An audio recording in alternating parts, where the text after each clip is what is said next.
मेरे 1000 दिन दुष्टों के साथ रहने से उत्तम है कि प्रभु मैं तेरे घर में एक दिन रहूं.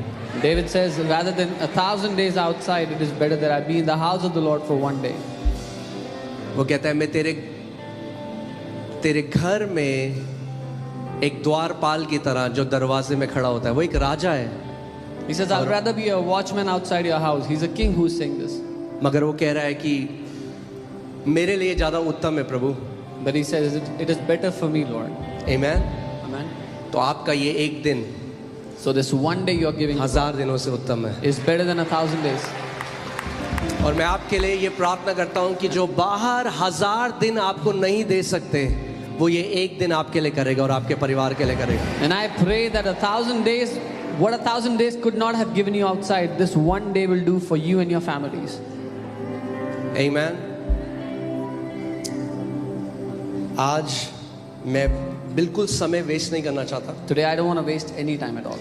क्योंकि मुझे ऐसा लगता है कि आज परमेश्वर ने जो मुझे वचन दिया वो एक मैंडेट है, वो एक उसने मुझे असाइनमेंट दिया है अपनी पूरी देह के लिए एक वचन देने के लिए. Because I feel that the word that God has given to me is an assignment, a mandate for His entire body. ये केवल FOLJ कलीसिया के लिए नहीं है. This word is not just for the FOLJ मगर church, पूरी भारत देश की कलीसिया के लिए. but for the entire body of Christ in the nation of India. Amen. So मैं चाहता हूँ कि आज का वचन आप ध्यान धरकर सुने. I want you to hear today's word intently. कुछ भी चीज आपको डिस्ट्रैक्ट ना करने पाए. Let nothing distract you. Amen. Amen. जो वचन मैं आज देना चाहता हूँ वो है, प्रभु मुझे इस घृणित पाप से बचा. The word that I want to share today is, Lord, protect me from this और ये मेरी wicked sin. प्रार्थना है कि इस कलीसिया का एक भी व्यक्ति उस दुष्ट आत्मा के अधीन नहीं आएगा. And it is my prayer that not even one person of this church would come under the influence of that आइए हम demonic प्रार्थना spirit. करते हैं, फिर वचन की तरफ चलेंगे. We'll pray and go to the word.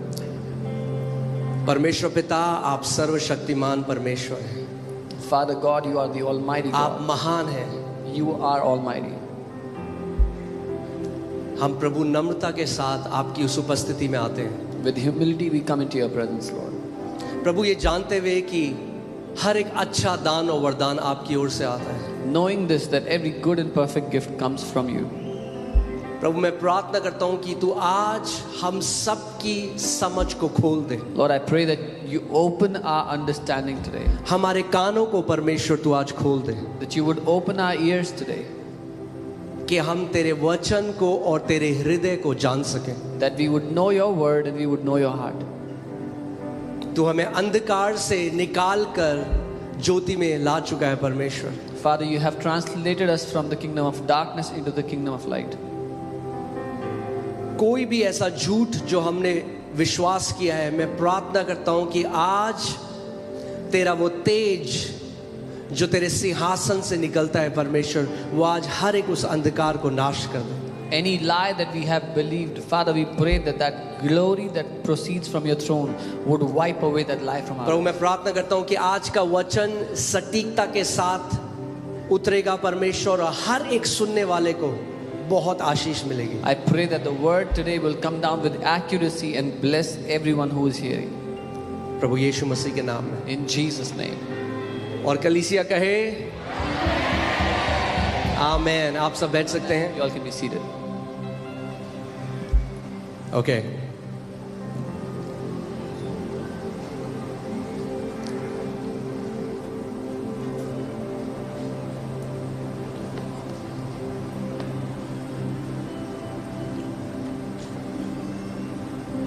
हम लोग उन समयों में जी रहे हैं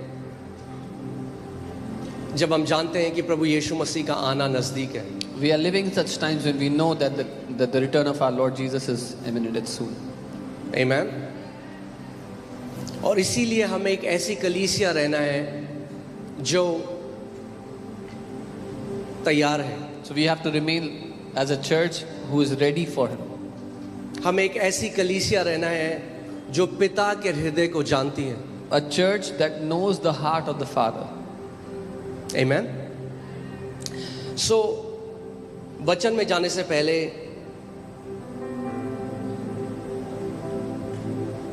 एक परमेश्वर के भविष्यद्वक्ता हैं जिनका नाम रिक जॉयनर है, Before we go into the word, there is a prophet of God. His name is Rick Joyner.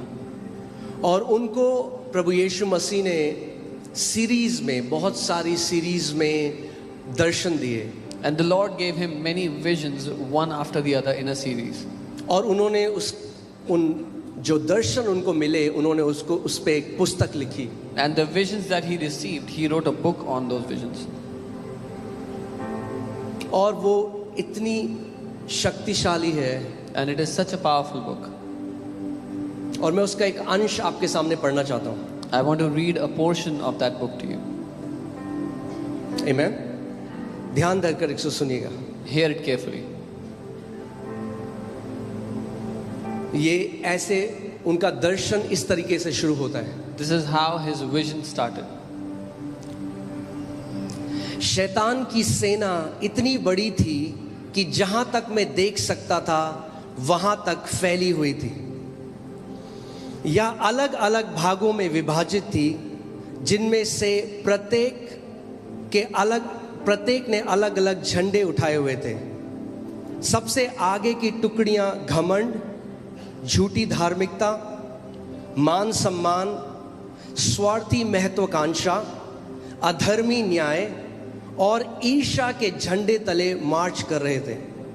सो उन्होंने देखा कि दुष्ट आत्माएं हैं जो परमेश्वर के लोगों के विरोध में एक बड़ी सेना है। So he saw a huge army of demonic spirits against the people of God. मेरी दृष्टि के दायरे से परे इन दुष्ट टुकड़ियों के अलावा और भी कई टुकड़ियां थी, लेकिन ये जो आगे चल रही थी, नरक से आई सारी टुकड़ियों में सबसे शक्तिशाली लग रही थी। इस सेना का मुखिया स्वयं शैतान था, जो भाइयों पर दोष लगाने वाला है। The demonic army was so large that it stretched as far as I could see. It was separated into divisions, with each carrying a different banner. The foremost divisions marched under the banner of pride, self-righteousness, respectability, selfish ambition, unrighteous judgment, and jealousy. There were many more of these evil divisions beyond my scope of vision, but those in the vanguard of this terrible horde from hell seemed to be the most powerful.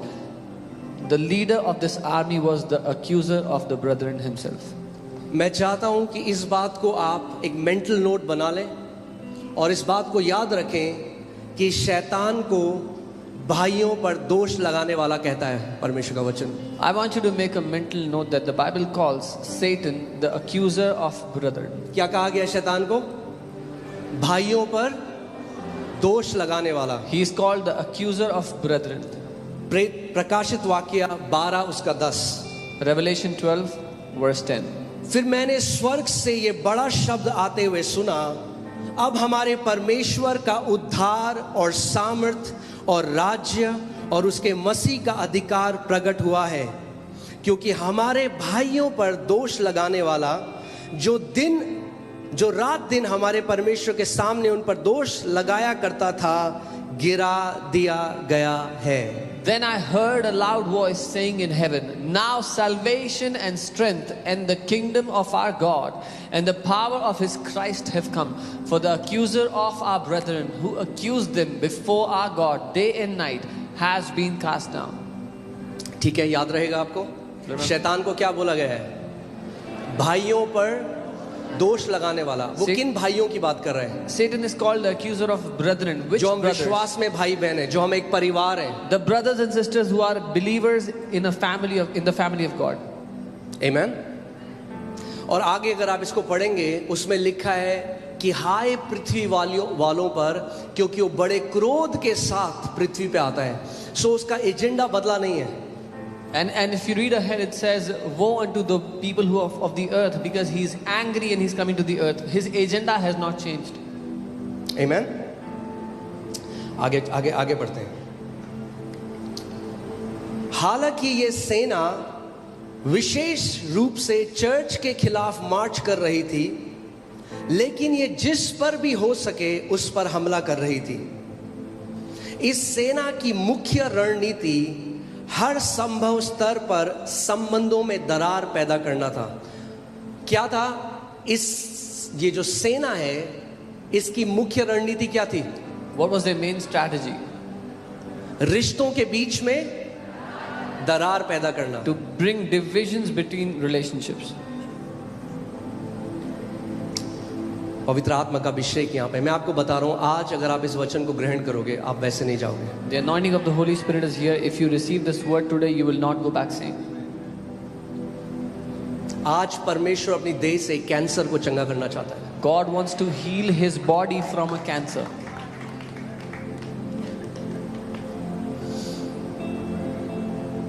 इस सेना की मुख्य रणनीति हर संभव स्तर पर संबंधों में दरार पैदा करना था, अलग अलग कलीसियाओं के बीच में।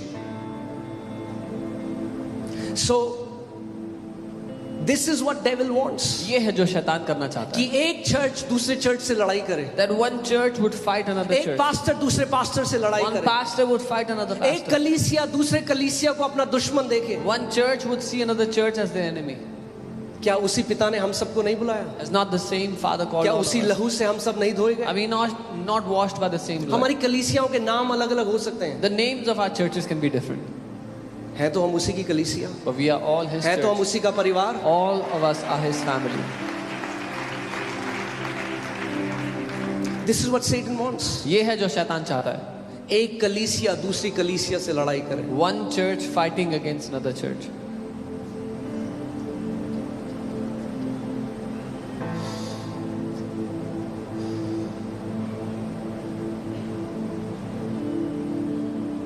कुछ लोग हंस रहे हैं। अगर आप हंस रहे हैं, आपको अपने दिल को जांचने की जरूरत है। If you're laughing about this, you need to check your heart.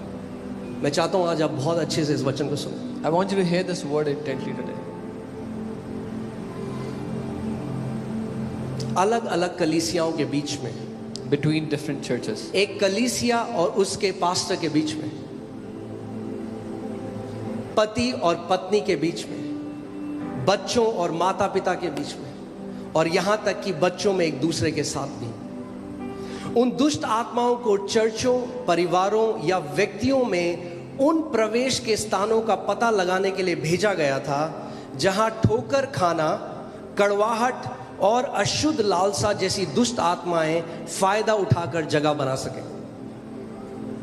Although this army was marching specifically against the church, it also was attacking anyone else that it could. The primary strategy of this army was to cause division on every possible level of relationship.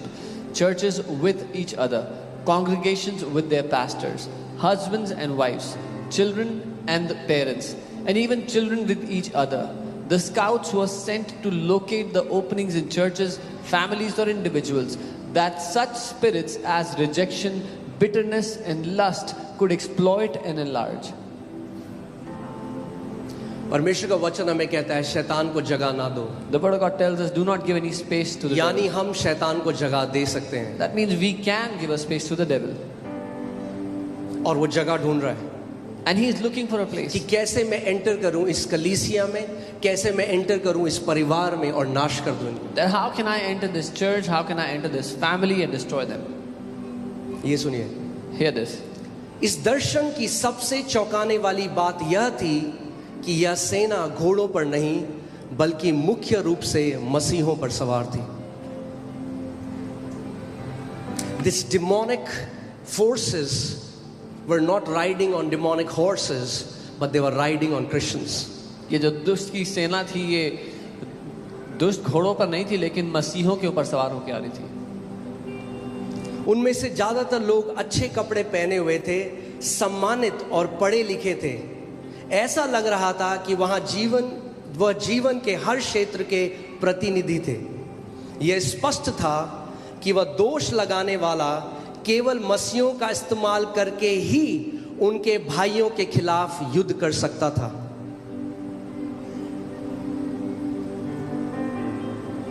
The most sad thing सबसे दुखद बात in today's time is आज के समय में ये है that Satan is using Christians कि शैतान मसीहों का इस्तेमाल कर रहा है to fight their fellow brothers.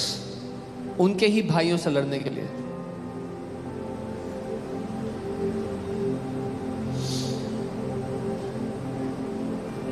और इसीलिए आगे की टुकड़ियों में हर कोई मसीह था या कम से कम मसीह होने का दावा करता था.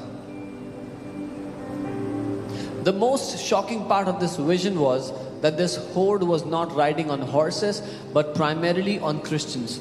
Most of them were well dressed, respectable, and had the appearance of being refined and educated.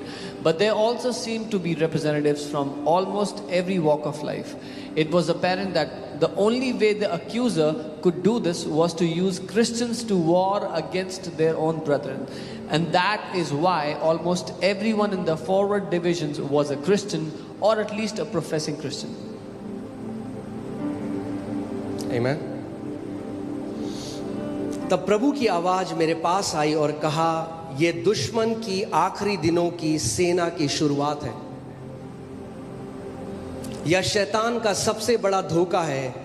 उसकी विनाश करने की सबसे बड़ी शक्ति तब काम करती है जब वो मसीहों का इस्तेमाल एक दूसरे पर हमला करने के लिए करता है. सदियों से उसने इस सेना का इस्तेमाल किया है, लेकिन वह अपने बुरे इरादों के लिए कभी भी इतने सारे लोगों का इस्तेमाल एक साथ नहीं कर पाया था जितना अब कर रहा है. अब प्रभु हम सबसे एक बात कह रहे हैं. वो कह रहा है, डरो मत, मेरे पास भी एक सेना है.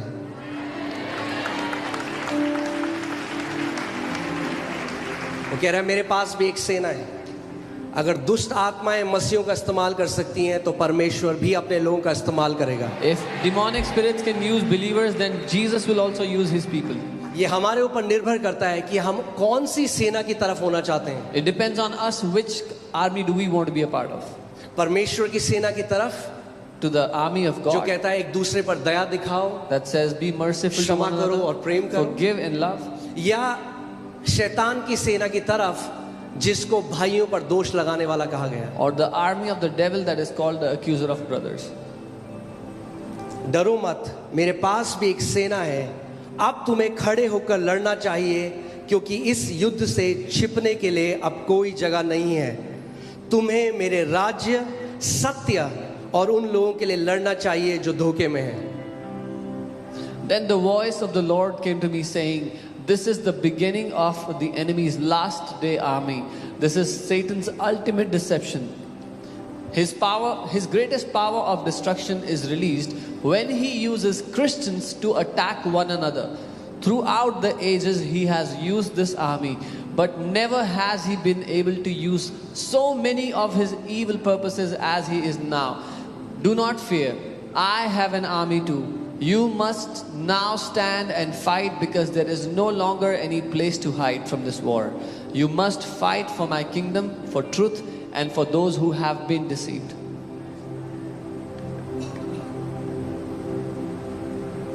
मैं ये प्रार्थना करता हूं कि आज का ये वचन उस धारदार हथियार की तरह होगा जो इस आत्मा के दिल को छेद करके कई मसीहों को आजादी देगा. I pray that today's word will be that two-edged sword, that weapon that will pierce through this demonic spirit and give freedom to many believers. आप जानते हैं परमेश्वर की देह में भी एक धुन है, एक कैंसर है जो लगा है. You know, there's a cancer in the body of Christ. और परमेश्वर उसको चंगा करना चाहता है. And God wants to heal that. नीति वचन 14 उसका 30. Proverbs 14. Let me read it in NLT. It says, a peaceful heart leads to a healthy body. Jealousy is like cancer in the bones. एक शांति से भरा हृदय एक स्वस्थ शरीर को उत्पन्न करता है, उसकी ओर ले जाता है, लेकिन ईर्ष्या कैंसर की तरह है हड्डियों के लिए, जिसको गला देती है. इस दर्शन में उन्होंने देखा कि शैतान के पीछे जो सबसे आगे दल का जो नेता था वो जेलसी था. In this vision he envy saw. था. In this vision he saw that the leader of this army after the devil, after Satan, was envy, jealousy. हम हमेशा सोचते हैं पाप ये है कोई शराब पी रहा है, हम सोचते हैं पाप ये है कोई व्यभिचार कर रहा है. We always think sin is if someone's drinking alcohol, someone's doing adultery. But ईर्ष्या करना, जेलसी करना, one of the most wretched, एक घृणित पाप है. But jealousy and envy is the most wretched sin. Amen. I want to tell you how it starts. मैं आपको बताना चाहता हूँ ये शुरू कहाँ होता है, कैसे होता है. Okay, but let me just define what jealousy and envy is. पर पहले मैं परिभाषित करूँगा कि ईर्ष्या और जलन का अर्थ क्या है. Jealousy desires what someone else has. ईर्ष्या वो चाहता है जो किसी जलन वो चाहता है जो किसी और के पास है. Jealousy desires what someone else has. जलन वो चाहता है जो किसी और के पास है. It's not bad to desire what someone else has. बुरा नहीं है वो चाहना जो किसी और के पास है. But if your heart attitude is right, पर अगर आपका दिल का रवैया सही है, the Lord can give you the same thing. प्रभु आपको वही दे सकता है जो किसी और के पास है. But hear this. सुनिए, Jealousy is a negative emotion. जलन एक नकारात्मक भावना है. You like what a person has, but because you don't have what he has, you don't like him. आपको वो पसंद है जो किसी और के पास है, पर क्योंकि वो आपके पास नहीं है इसलिए अब आपको वो व्यक्ति पसंद नहीं आ रहा है. Now hear this. सुनिए, But envy is different. पर ईर्ष्या अलग है. Jealousy just desires what other person has. जलन सिर्फ चाहता है जो किसी और के पास है. But envy is jealousy with hatred. पर ईर्ष्या है जब जलन में नफरत मिला दी जाए. Envy is jealousy with malice. ईर्ष्या है जब जलन में गंदगी डाल दी जाए और उसको मैला कर दिया जाए. Envy is jealousy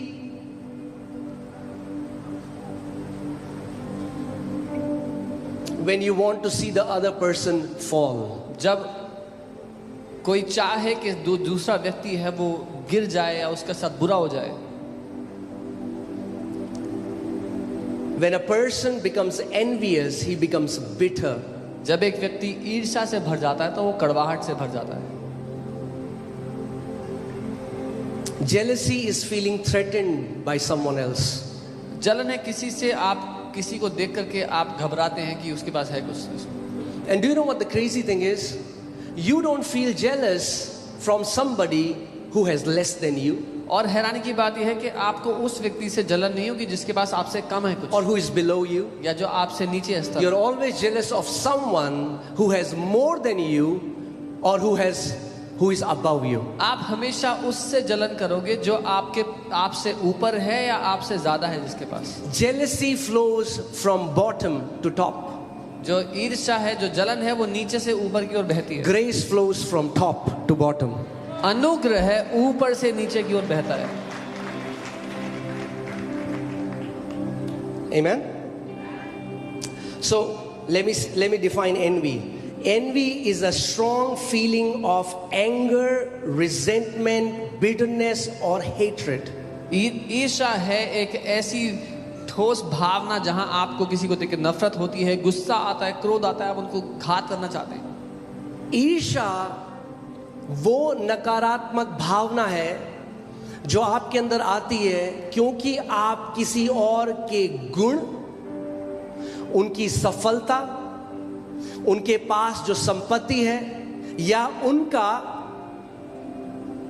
जो स्तर है उसकी वजह से एक नकारात्मक भावना जब आपके अंदर आती है. Envy is that emotion that comes into you because of someone's virtues, someone's success, their status or where they are in their life. मगर ईर्ष्या केवल वहां तक खत्म नहीं होती. But envy does not end there. Envy plants in you a desire and is only fulfilled when you see that person losing or is falling down. ईर्ष्या आपके अंदर एक ऐसी चाहत डाल देता है जो तभी पूरी हो सकती है कि जब आप उस व्यक्ति को गिरते हुए या जिंदगी में ठोकर खाते हुए, नाश होते हुए देख रहे हो. Can I tell you something? We all have been jealous at some time. हम सब जिंदगी में कभी ना कभी जलन रखे हैं किसी से. Is it true? है कि If you have been jealous, ever show me your hand. अगर कभी किसी को देख के जलन की है तो अपना हाथ दिखाओ. Okay? So this word is for all of us. तो ये वचन हम सबके लिए We है. have been jealous. हम सब ने जलन किया किसी को देख के. But for some people, लेकिन कुछ लोगों के लिए they kept that jealousy in their heart until it became evil and wicked and turned into envy. उस जलन को लेकर दिल में बैठे रहे जब तक वो दुष्ट हो गई और नफरत से भर गई और ईर्ष्या बन गई।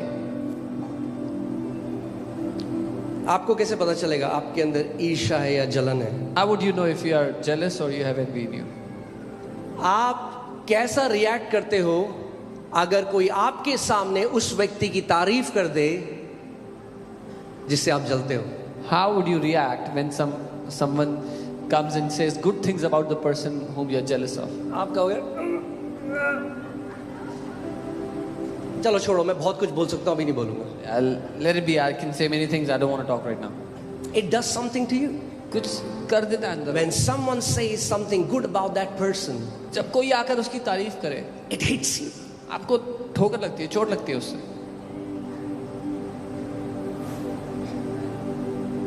Envy wants to downplay the integrity, the character, and the achievements of that person. ईर्ष्या चाहता है कि उस व्यक्ति का जो चरित्र है, जो उसकी सफलता है, जहां वो जिस मुकाम पर है, उसको कैसे भी करके नीचे दिखाया जाए। अगर मैं उसको पसंद नहीं करता, If I don't like that guy, तो परमेश्वर भी उसको पसंद नहीं करता होगा। then God also must not like that guy. और फिर इसका मतलब परमेश्वर की तरफ से तो है ही नहीं वो बंदा। So that means that person is not from God at all. तो वो जो ऊपर जा रहा है जरूर कुछ गलत करा होगा इसने, तभी ऊपर जा रहा है। So he who is successful must have done something wicked. That is why he is successful. Let me tell you the life cycle of envy. मैं आपको ईर्ष्या का जो जीवन कैसे चलता है वो बताता हूँ। It starts with comparison. वो तुलना करके शुरू होता है। If you are a person who is always comparing yourself with others, you are a perfect candidate for envy. अगर आप एक ऐसे व्यक्ति हो जो हमेशा अपनी तुलना दूसरों से करते रहते हैं, तो आप एक बहुत अच्छे कैंडिडेट हो ईर्ष्या के लिए। Thank you for this thundering silence. इस घनघोर सन्नाटे के लिए धन्यवाद।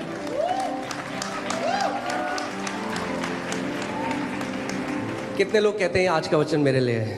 How many people say today's word We is for all me? need it. आप जानते हैं हम सबको क्यों? चाहिए, पता है क्यों? क्योंकि सब चीज से ऊपर परमेश्वर चाहता है हमारे हृदय की शुद्धता, पवित्रता। Above all things, God desires the purity of our heart. मैं वो एक्सटर्नल होलीनेस की बात नहीं कर रहा हूँ कि सफेद कपड़े पहन लो। मैं बात कर रहा हूँ जब आपके विचार परमेश्वर की नजर में पवित्र हो।